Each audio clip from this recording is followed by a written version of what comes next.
Chercheurs et chercheuses, vérité, salam alaikum.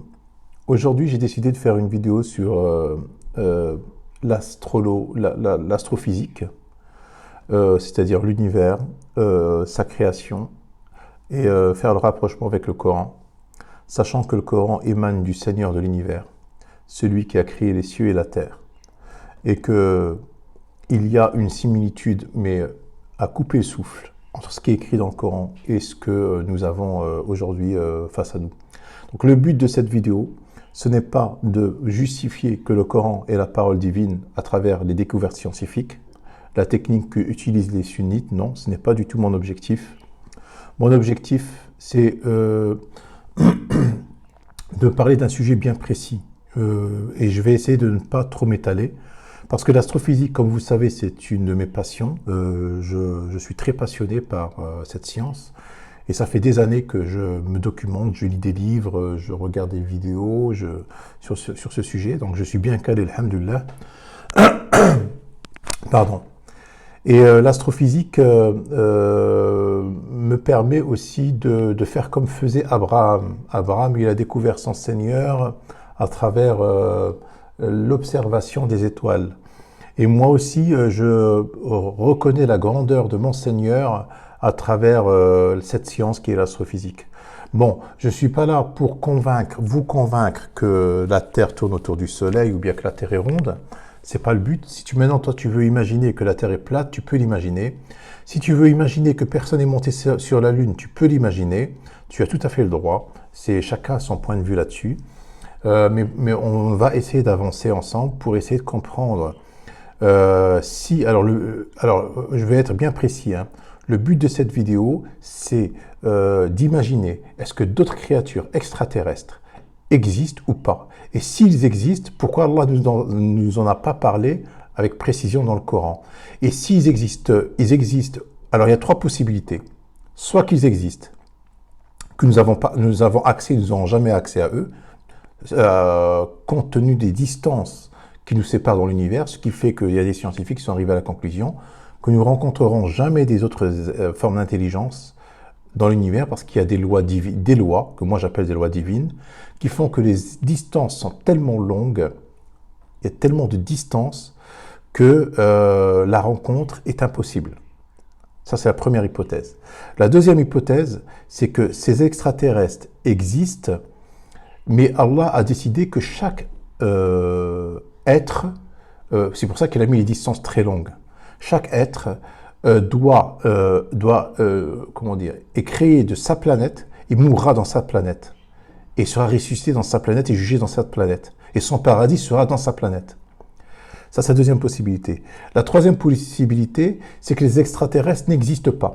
Qu'il n'y a que les êtres humains qui forme intelligence dans l'univers. Et ça, je ne valide pas. Je ne valide pas parce que Allah, dans le Coran, dans beaucoup de versets, dit que on comprend qu'il n'y a pas que nous dans l'univers. Mais en même temps, il n'y a que nous dans l'univers. Pourquoi? C'est les deux. Parce qu'il n'y a pas que nous, c'est que l'univers est tellement immense, et Allah nous a parlé des autres êtres vivants. Je vais vous sortir les versets, dans les cieux et la terre. Et il n'y a que nous dans l'univers, tellement qu'il y a des distances que nous sommes... On peut s'imaginer que nous sommes dans une île où d'accès à d'autres continents nous est impossible. Parce qu'il y a trop de courants, il y a trop de distances. Et c'est comme l'Alcatraz, vous voyez, c'est à peu près ça. Moi, je suis désolé de vous imaginer, de vous donner l'exemple d'Alcatraz, mais ça ressemble à ça. Tu ne peux pas accéder à d'autres civilisations. Donc Allah, pour faire court, hein, il te parle dans le Coran que de ce qui te concerne toi et de ce que tu dois faire sur terre. Pas dans l'univers. D'ailleurs, il t'a dit وَفِيهَا تَمُوتُونَ وَفِيهَا تَحْيَوْنَ وَمِنْهَا تُبْعَثُونَ. D'ailleurs, j'ai pas sorti le verset, j'ai oublié. Il y a un verset où Allah il te dit descendez tous, c'est-à-dire Iblis et Adam et les gens qui entouraient Adam, il leur a dit, il les a expulsés du paradis qui était un paradis terrestre. C'est un endroit luxuriant. Et il a dit c'est là que vous vivrez, et c'est là où vous mourrez, et c'est de là où vous serez ressuscités, c'est-à-dire de cette terre. Donc, tu mourras là, tu seras là ressuscité. C'est-à-dire que tu ne quitteras pas cette terre. Tu ne vas pas, par exemple, mourir et ressusciter dans une autre planète, comme imagine des hommes, après avoir semé la corruption sur Terre et que la vie deviendra impossible sur Terre, on va coloniser d'autres planètes pour essayer de recréer un environnement, comme par exemple Mars. Trouver de l'eau et puis essayer d'une micro, qu'on appelle ça encore, une micro, et puis créer une nouvelle vie. C'est impossible. C'est sur Terre que tu seras ressuscité et c'est sur Terre que tu vivras et ton paradis sera sur Terre. C'est-à-dire tout ce que nous connaîtrons, nous les êtres humains, se fera sur Terre. Il y a des versets là-dessus. Donc j'en ai sorti plein des versets. Hein. J'en ai plein. On va prendre des exemples, juste des exemples et après on va les expliquer. Surat An-Nahl. Allah, qu'est-ce qu'il dit? Et il porte vos fardeaux vers un pays que vous n'avez. Alors ça, c'est les animaux qu'il nous a créés. Et les bestiaux, il a créé pour vous, vous en retirez vêtements chauds ainsi que d'autres profits et mangez, et vous en mangez aussi. Et ils vous paraissent beaux quand vous les ramenez le soir, et aussi le matin quand vous les lâchez pour le pâturage. Et il porte vos fardeaux vers un pays que vous n'atteignez qu'avec peine. Vraiment, votre Seigneur est compatissant et miséricordieux. Et les chevaux, les mulets et les ânes, pour que vous les montiez, et pour l'apparat. Et il crée ce que vous ne savez pas. Et il crée ce que vous ne savez pas. Donc, et il crée ce que vous ne savez pas. On peut imaginer que aujourd'hui, c'est vrai qu'il y a des animaux qu'on vient de découvrir, des animaux qu'on n'a pas encore répertoriés dans le. Il y a des animaux qu'on découvre tout le temps. Mais nous sommes arrivés à une civilisation telle que nous avons répertorié pratiquement tous les animaux qui sont sur la planète, même les animaux qui ont existé auparavant, qui se sont éteints avant que l'homme. Donc, on connaît à peu près tout qu'il y a sur Terre. Donc, ce verset, comme on sait que c'est un livre intemporel, le Coran, que c'est un livre qui n'a pas dans tous les temps, on peut imaginer que même à la fin des temps, l'homme aura découvert tous les animaux. Donc Allah parle bien de ce verset de créatures que nous ne connaîtrons pas, des créatures qui existent dans l'univers, que nous n'aurons jamais accès pour les découvrir. C'est des créatures. Et il crée ce que vous ne savez pas, des choses que nous ne saurons pas. Il y a un autre verset, Surat Al-Araignée, je crois, l'araignée.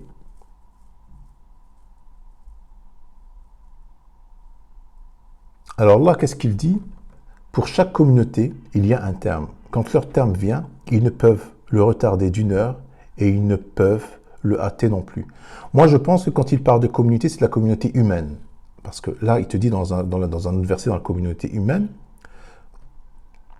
il te dit, nulle bête marche sur terre, nul oiseau volant de ses ailes, qui ne soit comme vous en communauté. Vous n'avez rien omis d'écrire dans le livre. Nous n'avons rien omis d'écrire dans le livre. Puis c'est vers leur Seigneur qui sera ramené. C'est-à-dire que nous sommes une communauté parmi d'autres, nous les êtres humains, et il dit que chaque communauté, alors il faut imaginer que l'être humain, comme ils ont découvert les scientifiques, depuis la création de la vie sur Terre, si on met par exemple une échelle sur 12 heures, l'être humain il est apparu à 23 heures, 59 minutes et 40 secondes. Alors je répète, si on prend une échelle de 12 heures de la création de la vie sur Terre, l'être humain, il est apparu, c'est-à-dire l'être humain quand on prend l'être historique, hein, préhistorique et ainsi de suite, il est apparu que depuis 23 heures, 59 minutes et 40 secondes. Que depuis 20 secondes qu'on existe. D'accord? C'est très peu. Donc, l'être humain, moi j'imagine qu'il va s'autodétruire lui-même parce qu'il va semer la corruption sur Terre et puis à un moment, il n'y aura plus de Terre. Ça ne veut pas dire que l'être humain... C'est-à-dire que ça va commencer déjà. Ça va commencer, c'est-à-dire la disparition de l'homme. Elle va commencer déjà. Mais ça ne veut pas dire que la Terre, après la disparition de l'homme, la vie cessera sur Terre. Peut-être que la Terre, pendant 5 fois, la vie s'est régénérée. Il y a eu la disparition des dinosaures, il y a eu la disparition d'autres êtres qui étaient avant les dinosaures, qui ont disparu à cause des gaz, des volcans, et ainsi de suite. Et les dinosaures à cause des météorites, il y a eu à chaque fois des disparitions. et l'être humain, lui, sur Terre, c'est-à-dire que l'univers, Allah sakhkhara lakum ash-shamsa wal qamar, c'est-à-dire quand il dit euh, il nous a sakhkhar, c'est-à-dire a mis à notre disposition le ciel et la lune, tout ça, c'est pendant la période que nous sommes les califes, des administrateurs, c'est pendant cette période-là. Mais ça ne veut pas dire qu'il n'existe pas d'autres périodes où nous ne serons plus administrateurs, quand nous disparaîtrons. Ça veut dire que la vie ne cessera pas. C'est-à-dire Allah ghaniyun anil alamin. C'est-à-dire qu'Allah, s'il veut, il vous fait disparaître, il ferait venir un autre peuple que vous. Il le dit dans des versets comme ça. Là, je m'étale parce que c'est un sujet très, très, très, très vaste. C'est un sujet, quand tu médites le Coran et tu vois que, par exemple, Allah, qu'est-ce qu'il dit? Nous leur montrerons nos signes dans l'horizon de l'univers et en eux-mêmes, c'est-à-dire dans ton corps, jusqu'à ce qu'il leur devienne évident que ce Coran est la vérité. Ne suffit-il pas que ton Seigneur soit témoin de toutes choses?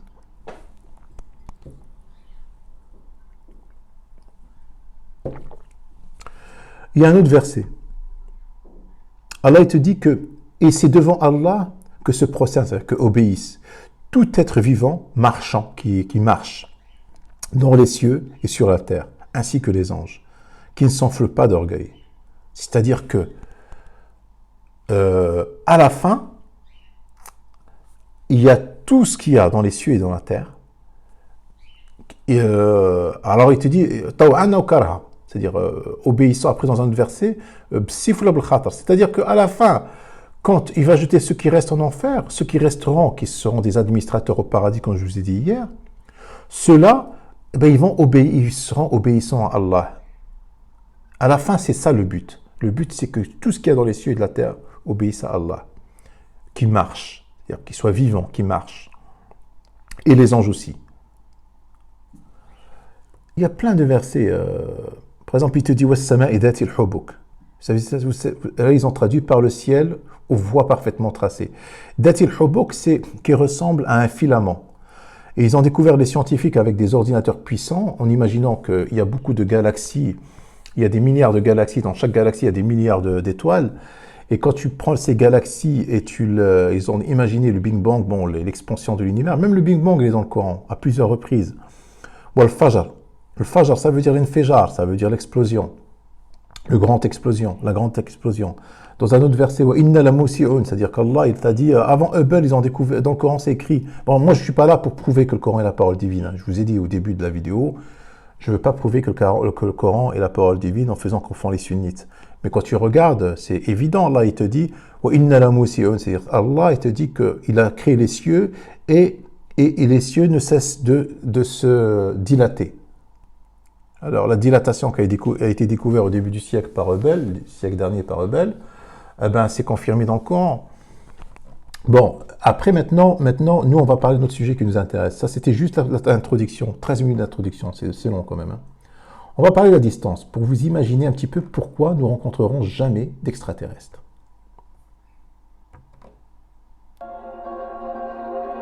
Imaginez que nous décidions d'entreprendre un petit tour des différentes planètes du système solaire à bord d'une fusée Apollo.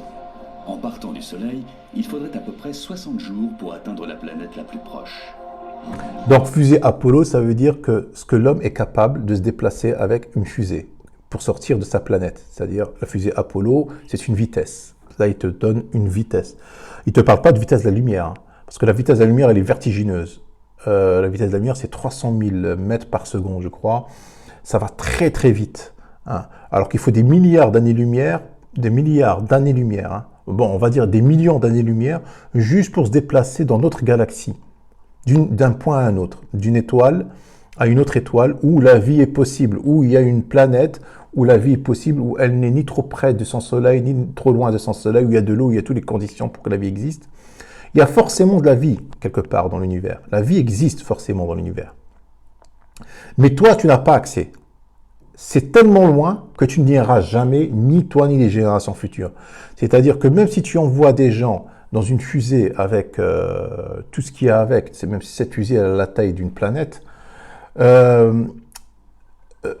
il ils ne pourront pas l'atteindre parce que c'est trop loin. Et Allah, c'est comme ça que Allah a fait que chaque civilisation a l'impression de vivre seule.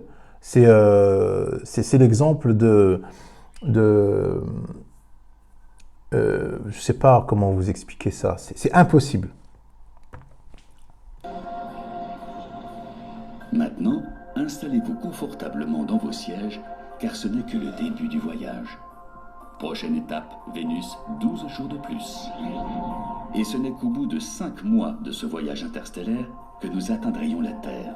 Puis encore 3 mois supplémentaires pour découvrir la planète rouge, Mars. Mais il faudrait attendre 2 ans pour que Jupiter soit enfin visible.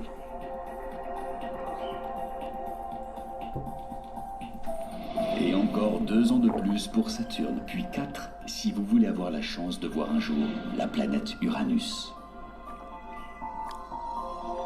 Pour Neptune, deuxième planète la plus éloignée du Soleil, il faudrait encore compter 13 années supplémentaires. Je signale qu'on n'est que dans notre système solaire là. Pour atteindre notre destination finale, Pluton, situé à plus de 6,5 milliards de kilomètres du Soleil. Comme vous l'avez compris, notre système solaire est immense. Pourtant, ce n'est qu'un vulgaire grain de sable au milieu de la galaxie. Cet astre si flamboyant qui domine notre système solaire se perd littéralement parmi les milliards d'étoiles qui composent la Voie lactée. Bon, là, c'est juste devant chez toi. C'est comme si tu ouvres ta porte de chez toi, tu mets un pas pour t'essuyer les pieds. Quand tu rentres de chez toi, là, tu t'essuies les pieds pour rentrer chez toi. C'est juste ça. Alors, regardez, là, je ne sais plus où je l'ai mis. Je crois que c'est ici.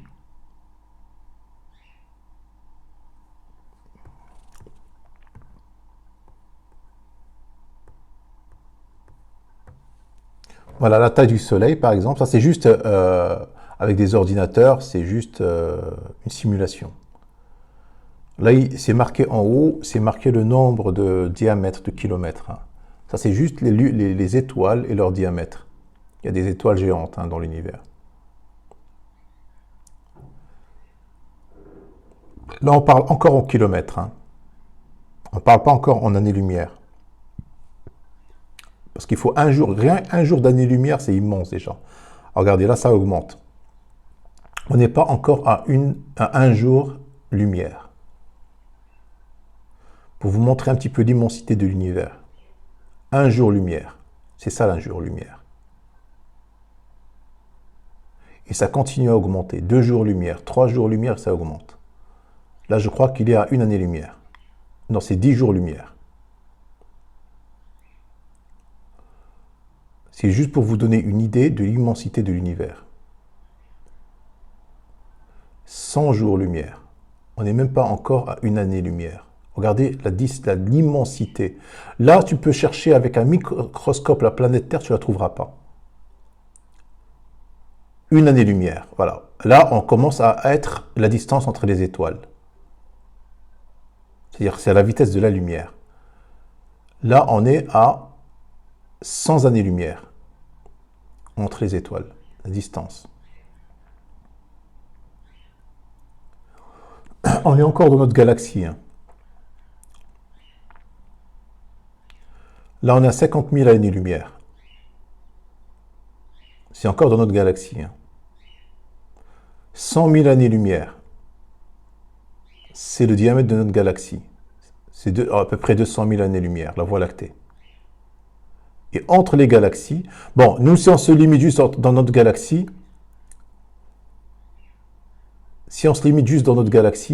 c'est certainement, il doit y avoir des vies extraterrestres.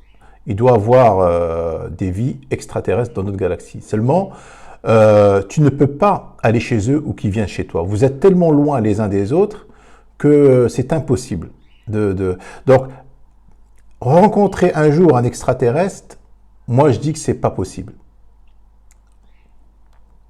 Là, on va s'approcher de Wassama'i dhatil hubuk, le verset que je vous ai sorti tout à l'heure. Et le ciel en forme de filament. Par le ciel en forme de filament. Wassama'i dhatil hubuk. C'est ça. Wassama'i dhatil hubuk. Voilà, c'est exactement ça. Le ciel ressemble à un filament, tellement que, voilà, comme une étoile d'araignée, le hubuk, ça veut dire ça. was-sama'i dhati al-hubuk. C'est le verset que je vous ai sorti tout à l'heure. Par le ciel en forme de filament. Alors là, c'est même pas la peine d'imaginer. Là, ça dépasse l'imagination humaine. Là, ça dépasse l'imagination humaine parce que là, personne aujourd'hui prétend connaître les frontières de l'univers. D'accord ? Les frontières de l'univers, nous, on parle toujours de l'univers connu. On parle aujourd'hui dans l'astrophysique de l'univers connu. On ne parle jamais de l'univers dans sa globalité, toujours de l'univers connu. L'univers dans sa globalité, personne ne sait. Il n'y a que Allah qui sait. Jusqu'à quand que... Mais bon, c'est pas ce qui nous intéresse. Nous, ce qui nous intéresse, c'est juste notre galaxie. Nous, on s'arrête. On va pas être trop gourmand. Hein. On va s'arrêter juste dans notre galaxie. Notre galaxie qui est là.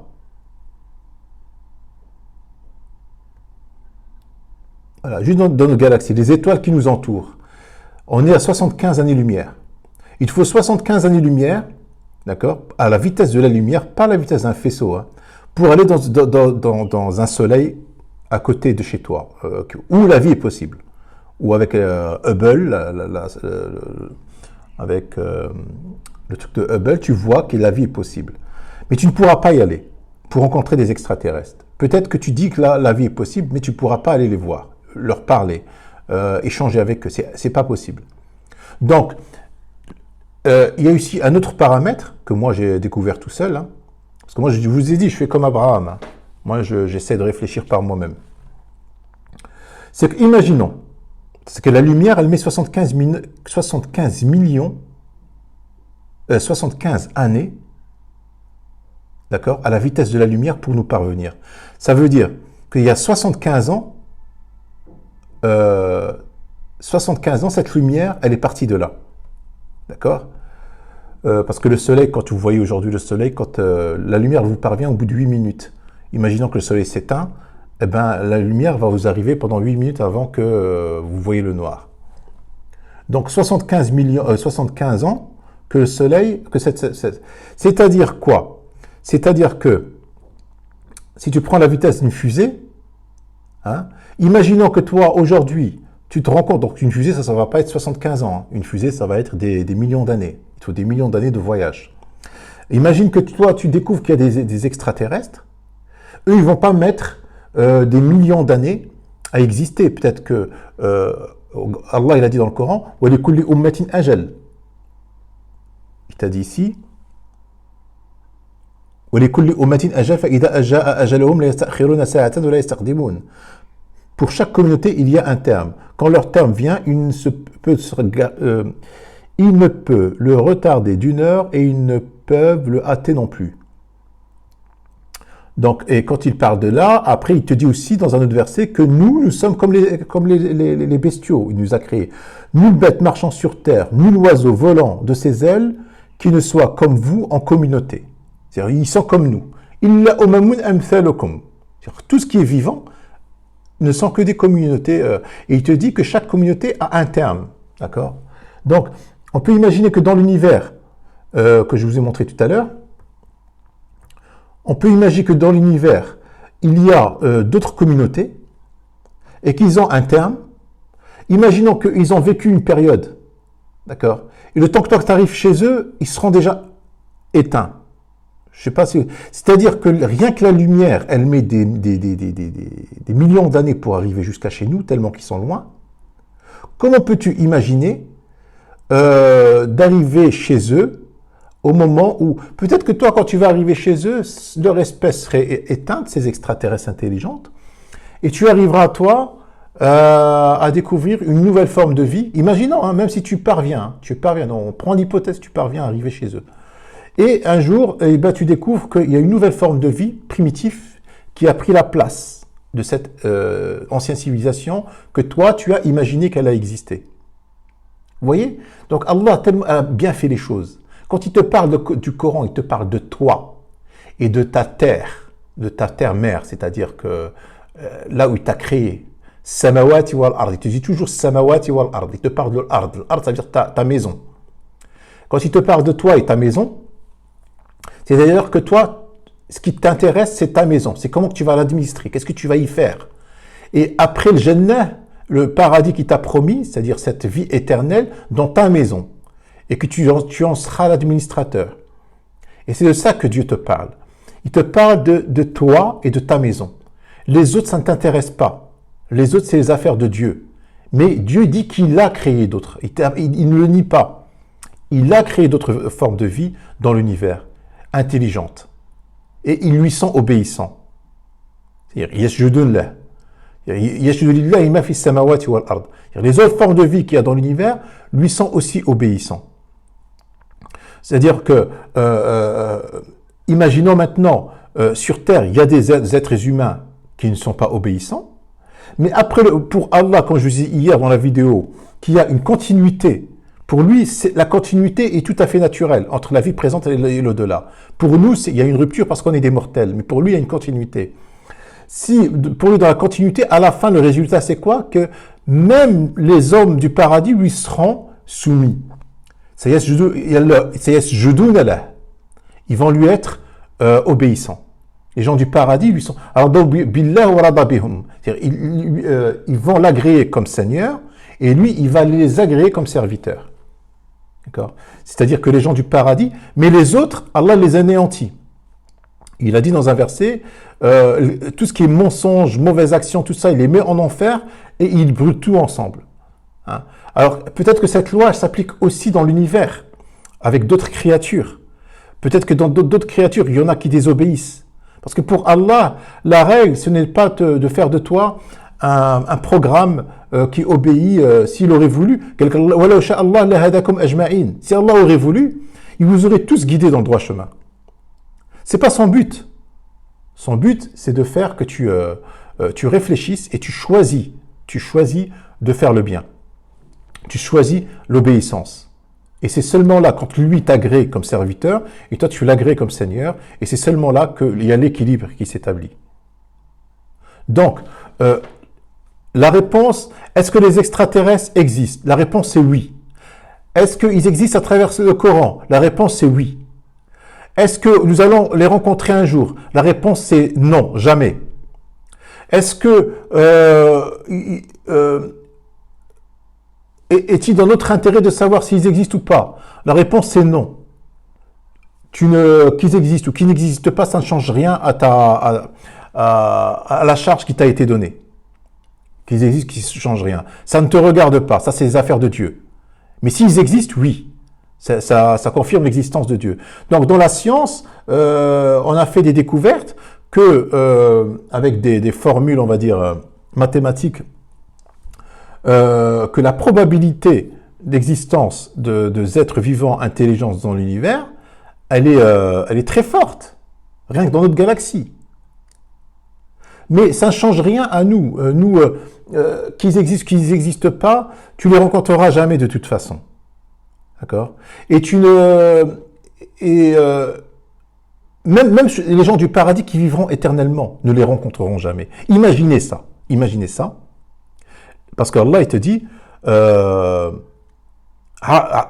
Jannatin arduha as-samawati wal ard. Vous savez ce que ça veut dire arduha? Là, il te promet le paradis. Alors, ils ont traduit par leur largeur. La largeur du paradis est comme la largeur des cieux et la terre. Non, c'est pas la largeur.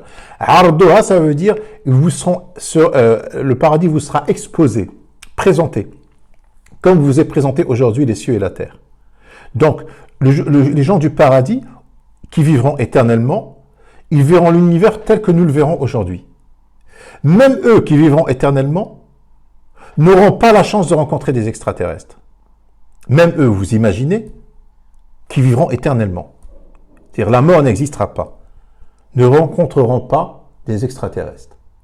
Parce que Allah a bien fait les choses. Chacun vivra dans sa planète. Et chacun sera l'administrateur de sa planète. D'accord? Bon, maintenant, s'il y a d'autres lois où Allah a choisi d'autres administrateurs ailleurs, ça je ne sais pas. Ce que je sais, c'est qu'il a créé ailleurs d'autres communautés. D'accord? Et que nous ne le saurons jamais.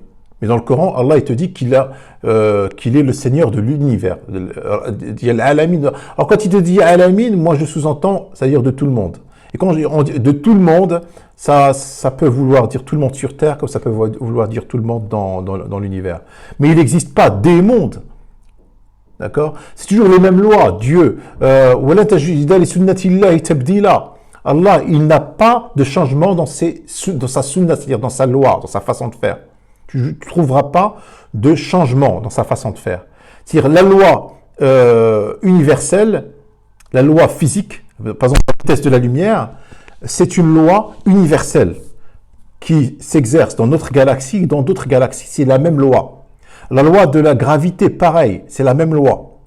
La loi du plus fort, la loi du bon et le mauvais qui disparaît, c'est la même loi. Quand tu regardes par exemple la loi des étoiles, la loi de la vie et la mort, c'est des lois qui sont universelles. Donc on peut imaginer que sa loi, elle est universelle, la loi de Dieu. Et on peut aussi imaginer qu'il n'existe qu'un Dieu. Bon, on peut être sûr, puisqu'il y a une loi, il y a des lois universelles dans l'univers. Donc il n'y a qu'un seul Dieu. Tu n'es pas obligé de suivre que le Coran. Ayat, ça veut dire que tu n'es pas obligé de suivre que le Coran pour connaître la grandeur de Dieu. Nous leur montrerons nos signes dans l'afaq. L'afaq, ça veut dire c'est pas l'univers, c'est l'horizon de l'univers. Parce que toi, tu ne sais pas ce qu'il y a après l'univers. Tu vois ce qu'il y a, tu vois juste l'horizon. Dans l'horizon de l'univers et en eux-mêmes. C'est-à-dire que tu dois aussi chercher ton Dieu comme a fait Abraham. Dieu a pris Abraham comme exemple. وَاتَّخَذَ Ibrahima khalila, c'est-à-dire comme exemple. C'est-à-dire tu dois suivre son exemple. Hein? Abraham, Allah ne lui a pas donné un livre pour qu'il le lise, pour qu'il comprenne que c'est lui le Dieu de l'univers. Abraham, il a juste regardé les étoiles. Il a conclu que Allah a créé Dieu. Dieu a créé cet univers, donc Dieu est très grand. Et qu'il est puissant. Donc, tu peux aussi regarder l'univers et essayer de comprendre c'est-à-dire des problèmes existentiels. Tu n'es pas obligé de passer par un coraniste ou d'essayer de passer par quelqu'un qui va te lire le Coran pour t'expliquer ça. Tu peux le faire toi-même. D'accord? Attention, tu ne peux pas le faire toi-même en essayant de te prouver que le Coran est la parole divine. Si tu es à ce stade-là, que tu doutes que le Coran est que le Coran est la parole divine, c'est que tu es loin de la vérité encore. C'est que tu es en train encore de te chercher. Tu dois être d'abord sûr que le Coran est la parole divine, mais tu dois aller plus loin. D'accord? Abraham, il était sûr que celui qui a créé cet univers, c'est Dieu, et qu'il est unique, et que ce Dieu est très grand. Mais c'est après une fois qu'il a été, et même quand il a rencontré son Dieu, hein, il a douté. Il a dit, montre-moi comment que c'est-à-dire, c'est quelqu'un qui réfléchit. Montre-moi comment que tu fais vivre, tu fais ressusciter les morts. Allah, il a dit, afala tu'min? Ne crois-tu pas? C'est-à-dire, tu doutes encore? Il a dit, non, je doute pas. Non, je doute pas. Je veux juste pour être sûr. C'est-à-dire, il voulait une explication logique. D'accord? Abraham, c'est un exemple que Allah te demande de suivre. Donc, comprendre le Coran par le Coran, c'est une bonne chose. Mais tu n'es pas obligé tu peux aussi t'intéresser à la nature. Tu peux t'intéresser aux étoiles. Tu peux t'intéresser à la médecine, au corps humain, comment il fonctionne. Moi, récemment, j'ai fait un jeûne long. Je me suis intéressé à tu peux pas imaginer la faculté, la capacité du corps humain de comment il peut s'adapter dans les moments de famine. Il se nettoie, il élimine toutes les toxines. Il y a même les gènes, ils s'auto-cannibalisent, les gènes, comment on appelle ça, les cellules mortes, les cellules endommagées, qui deviennent des protéines qui nourrissent les cellules en bonne santé. Le corps s'auto-nettoie et il devient comme neuf en fait. Les organes deviennent... Et ça, c'est la faculté. Alors, on t'a dit « Wafi anfusihim » dans le verset là. « Wafi anfusihim » et en eux-mêmes. En toi-même, il y a des signes que ce Coran vient d'Allah. D'accord? Bon, je ne vais pas trop m'étaler, je ne veux pas être trop long.